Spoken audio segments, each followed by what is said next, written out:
Ne savez-vous pas que le Saint-Esprit agit avec puissance, malgré la faiblesse de la nature humaine? Oui, le Seigneur Jésus à Gethsémane. La Bible nous dit que, par un esprit éternel, il s'est offert lui-même à Dieu. L'Esprit de Dieu l'a rendu capable d'accomplir ce sacrifice.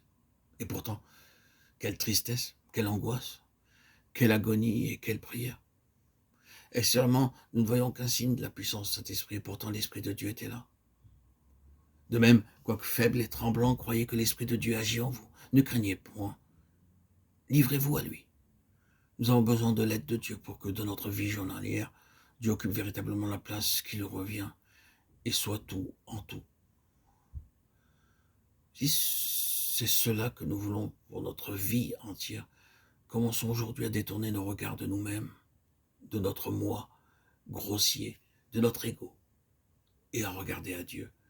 Inclinez-vous devant Dieu, agenouillez-vous devant lui, confessez-lui vos péchés, dites dans le secret de votre cœur, oh Dieu, j'accepte tes conditions, j'ai prié pour obtenir la bénédiction et pour être en bénédiction aux autres. J'accepte tes conditions et je me consacre à toi entièrement. Vous pouvez ne rien éprouver, vous pouvez ne pas le réaliser, mais Dieu prendra possession de vous si vous confiez en lui.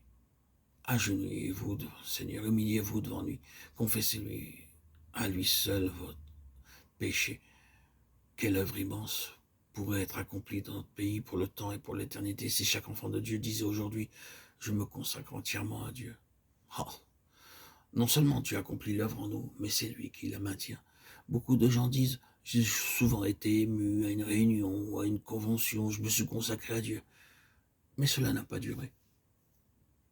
Mais quand Dieu a commencé son œuvre en nous, quand Dieu a accepté notre consécration, c'est Dieu lui-même qui nous garde et nous soutient. Croyez-vous cela? En ce qui concerne la consécration, nous sommes deux, Dieu et moi. Auriez-vous peur de vous confier au Dieu Tout-Puissant? Dieu est prêt à vous aider. Comme le dit ce beau cantique, jour après jour, gardé par son amour, jour après jour, à l'abri sous son aile.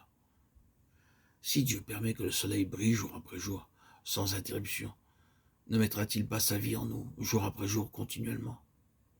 Pourquoi n'avez-vous pas fait cette expérience? Parce que vous n'avez pas mis votre confiance en Dieu, parce que vous ne vous êtes pas consacré à Dieu avec cette certitude. La vie d'entière consécration a ses difficultés, je ne le nie pas. Et même cette vie présente beaucoup plus que des difficultés, c'est une vie qu'il est impossible aux hommes de vivre. Mais par la grâce de Dieu, par la puissance de Dieu, par la puissance du Saint-Esprit qui habite en nous, cette vie est possible pour nous. Dieu soit loué. Croyez que Dieu vous maintiendra. Certains d'entre nous ont lu la vie de ce grand chrétien, Georges Muller, qui, le jour de son 90e anniversaire, parlait de la bonté de Dieu envers lui. Quel était le secret de son bonheur et des bénédictions qu'il avait reçues de Dieu? Il disait qu'il y avait deux raisons. La première, c'est que par la grâce de Dieu, il avait pu conserver une conscience pure, jour après jour. La seconde, c'est qu'il aimait la parole de Dieu. C'est bien vrai, garder une conscience pure, par une obéissance entière à Dieu, jour après jour, et être en communion avec lui par sa parole et par la prière. Voilà ce qu'est une vie d'entière consécration.